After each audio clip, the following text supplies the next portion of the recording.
Good morning and welcome to Hummingbird Learning Center. My name is Elaine. I am the founder and CEO of Hummingbird Learning Center, and I'm also the creator of the Hummingbird Learning Method, which we use really successfully here to really change people's futures. Because what I've found is when you work with adults and children who are struggling with their literacy and their confidence around literacy, when you help them with that, well, then their entire world changes. But more importantly, we get to change their future. So thanks a million for joining me today. And I'm really hoping that my broadband is going to behave itself better than it did yesterday. And I'm back onto my provider and we've changed the channel. We've done a whole load of things. So while it might still be a little bit wobbly, hopefully it will continue to stay up. So thanks a million for joining me again. I really appreciate it. I'm actually really enjoying doing Facebook Live. At the moment, my comments aren't showing up, but I know that some people are viewing us at the minute. So you're very welcome. Thanks a million for joining me. And I really do hope that you're going to enjoy this, because what I want to do here is share with you some of the tools and the fidgets that we use here at Hummingbird Learning Center that we find work really well with kids who just need to move. And as I was saying yesterday, movement is so important. I was talking with a parent last week who came back. They came back to visit me last Friday evening. I was so delighted to see them. And, their young fella, Sean, he was as bouncy as ever, but he was bouncy because he was excited to be back. I hadn't seen him in a few months, and even though his mum regularly updates me with how well he is getting on, and I mean really well, like he's just phenomenal, fabulous kid. And he was a bit bouncy, but you know what? We got him calmed down, we gave him some things to fidget with, and he knew when to fidget and when to be calm. And it was fantastic. And his dad, it was his dad who came with him, and his dad was saying, people have seen such a difference in him. And there were some other techniques that we used, but I found that actually by acknowledging the fact that he needs to move and giving him ways that he can do that in a way so that it has probably the least amount of impact on the other kids around him, but still allows him that stimulation and that outlet for that kinesthetic desire or compulsion that he has in order to move. And he finds that when he moves, he actually focuses a lot better. So, as I said, when I was doing it yesterday, the broadband kept dropping, so I just felt, for everybody's sanity, it would be better to stop. But I actually do have a whole load of the fidgets here that we're going to use. So just let me grab some of them here. And really, one of the difficulties that I find with fidgets is that very often parents think, well, if we give this to them, are they going to start throwing it around the classroom? Are they going to be distracting people with it? Are the other kids going to want to use it? And, they're all valid concerns. But I always think, well, we're going to have to start something, and we're going to have to see how well it goes. Because if you start giving them the fidget, and they start fidgeting with it, well, of course, it's going to be new. They're going to be different. They're going to be allowed to do something that they hadn't been allowed to before. So it's really important that even though at the beginning it may seem like a distraction, the novelty wears off and they do start to use it as a really good tool. This is one of my favorite ones. My sister picked this up and gave it to me one time, from Pennies, and, not just for clothes. And absolutely love this. And one day we had a guy with me, and I think he was about 19.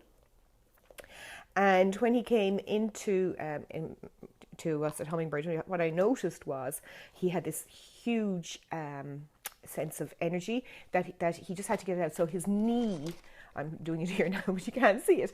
His knee was shaking all the time. So he'd kind of be on, while he was sitting down, his knee would be constantly moving.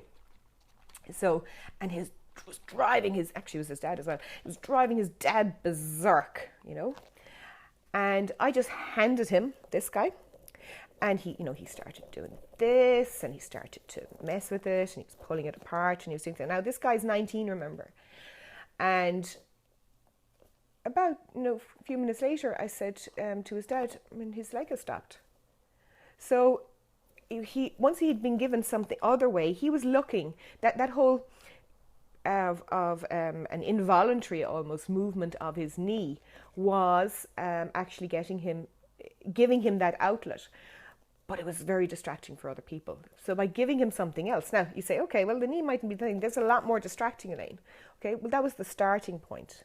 And eventually we had him using a little worry stone. So I think I have one in here at the minute, but I've given them away to people. But I just pick up little stones now that I find on the beach when I'm out for a walk. And I like sometimes, particularly, they're lovely. They're great, actually, if you can find one that is kind of smooth on one side and a little bit rough on the other, because it's going to allow the you have a double stimulation. You have that contrast between what's smooth and what's rough, and it's giving that sense of okay, so that the brain is able to follow that and watch it and look at it.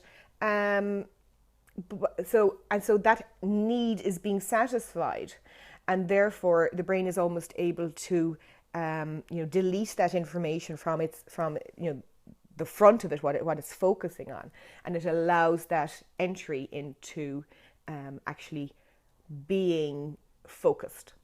So it's incredible. Yesterday I had a young fella in with me, and he had left, one of those bands, the plastic bands that the kids all wear, and it was the green, white, and gold. So I was saying, oh, you need this because the Euros are on, and you need this for match on Saturday. And so he was, yeah, great. And then while he was with me, he was taking it off and he was balling it up, and at one stage he dropped it, and he was like, it's okay. And I said, no, pick it up, And I said, you're actually more focused when you have it. And his mum just pipes up from the couch, because the parents always stay with us. And she said, that drives me berserk. And I said, why? I said, it's not annoying me in any way, and it's helping John to actually focus. So a fidget it's only ever annoying to the person who's observing it. The person who is actually doing it tends to be quite oblivious to it. And yes, they may be looking at it, but that does not mean that they're not internally visualizing what you're saying to them, or that they're not listening. It's simply giving them somewhere to look at. You can't. It's a bit creepy when somebody's looking at you all the time. So we are programmed, to look away. I mean, even I can't look at this screen all the time. I'd be a bit like, oh. I have to look away from it, and I'll be thinking about things, and I will. My eye movements will go. So, if a kid is picking up something and they're fidgeting with it and they're looking at it and they're going, okay, well, what's this? It allows them to focus on what they actually need to do by giving them that kinesthetic movement. Now, if you're watching it, you make the choice as to whether or not it is annoying you. Now, I appreciate for teachers, they've got 30 kids, some people have plus, in a classroom, and if every child is, fidgeting and throwing around, that can get a little bit annoying. However, if they persevere with it, not every child will need a fidget. And you know what? We all fidget in different ways. We get a biro here, don't we all do this? I can remember, guys at school, and this whole part of it would be like just chewed to bits, and you'd be looking for a pencil in school and go, oh, I don't know, depended on how urgent it was, how desperate you needed sorry, I've kind of a hair here in my thing, and it is annoying me. It depended on how urgently I needed a pencil as to whether or not I take the one that was absolutely chewed. So that person needed that sensory stimulation. Okay, and a lot of kids with sensory issues, need to chew. Now, if it's a really, really big issue, you can get like chew necklaces. and they're fantastic, absolutely brilliant, you know, or chew bands, or, you know, little chewies that they can actually have in their pencil case and chew on them.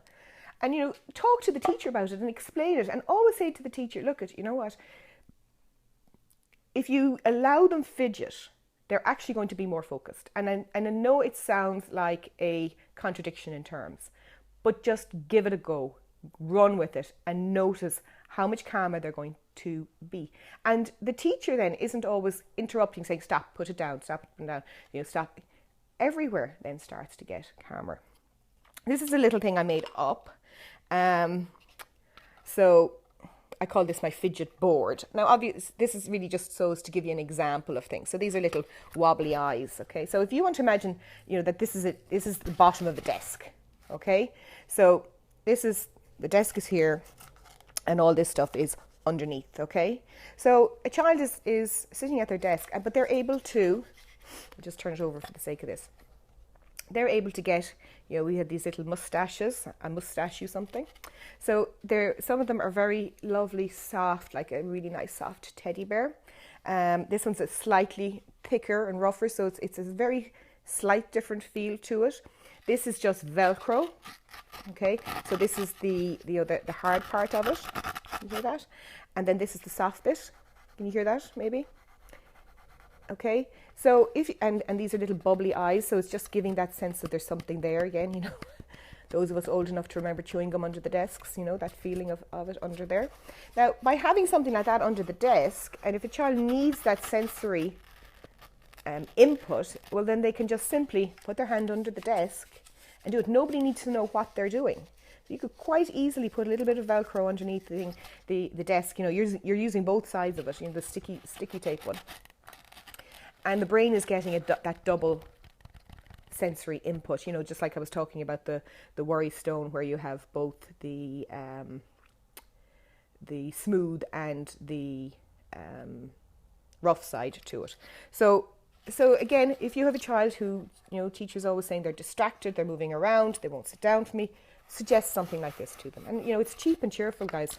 Really is. It's very easy, but my God, is it powerful.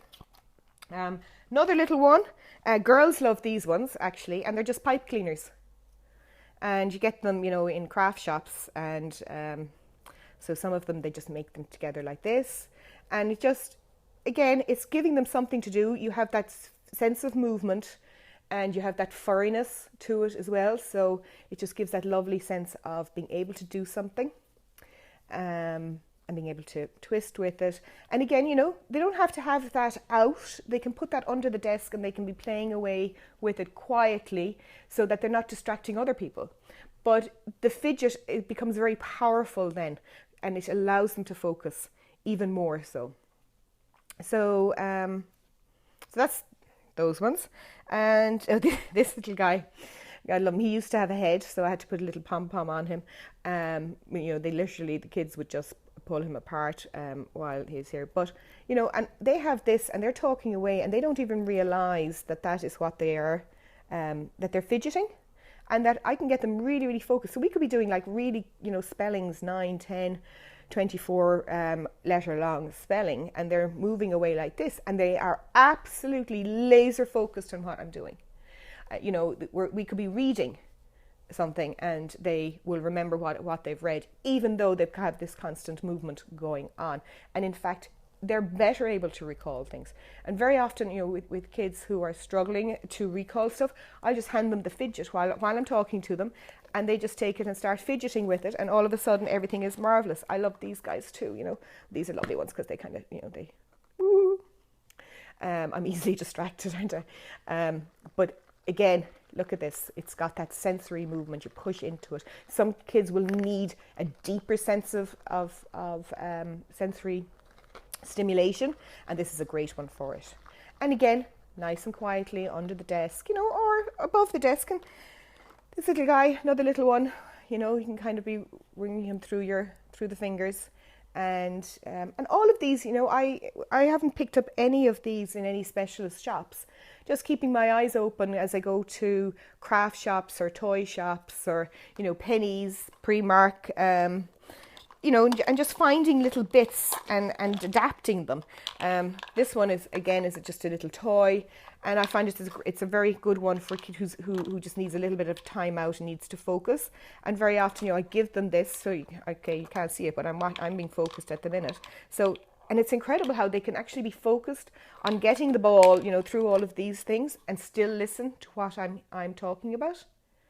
We don't have to be completely quiet in order to focus. Our brain has the ability to take information in from loads of different areas, particularly, if you get into the learning state, which is a technique that I teach here.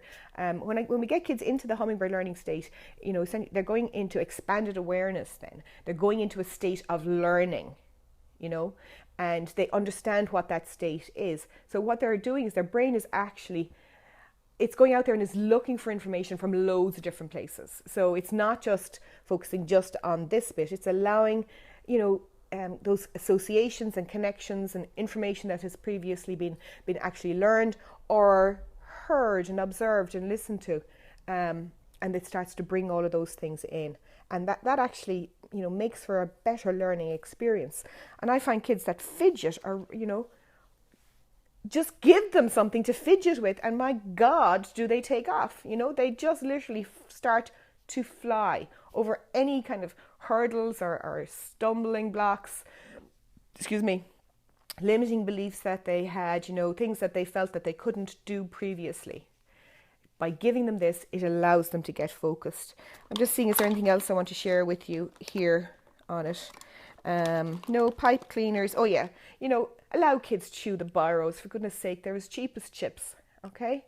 I know it doesn't look very pretty, but if that's what works for them, then allow it, Those kids, if they don't get it, they're going to chew their nails to bits. They're going to be talking.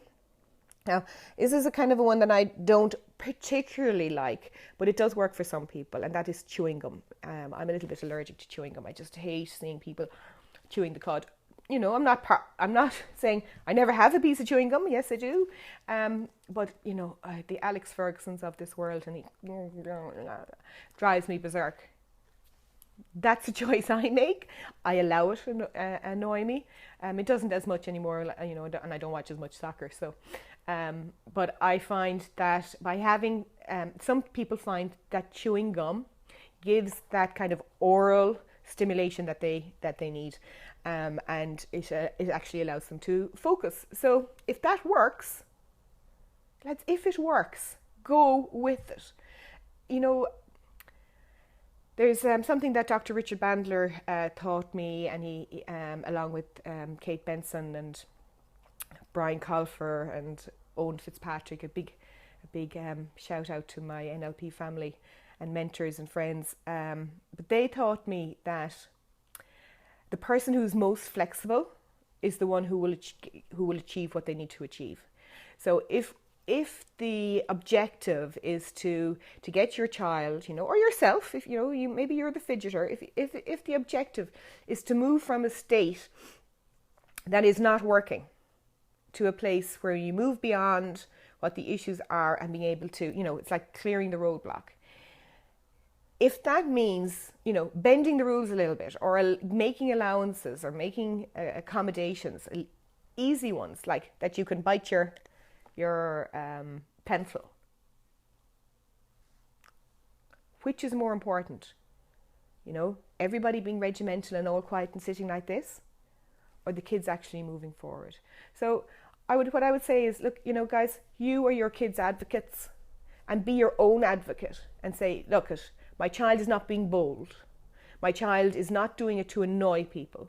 That little kid that I was telling you about, who came back to visit me on Friday, it's just popped into my head, where they were at a birthday party, and it's a little country school, so you have cousins in the same school, and so they were at one of the cousins' birthday parties, and one of the cousins came up to Sean's mum and said, Sean, he's not as annoying in school as he was.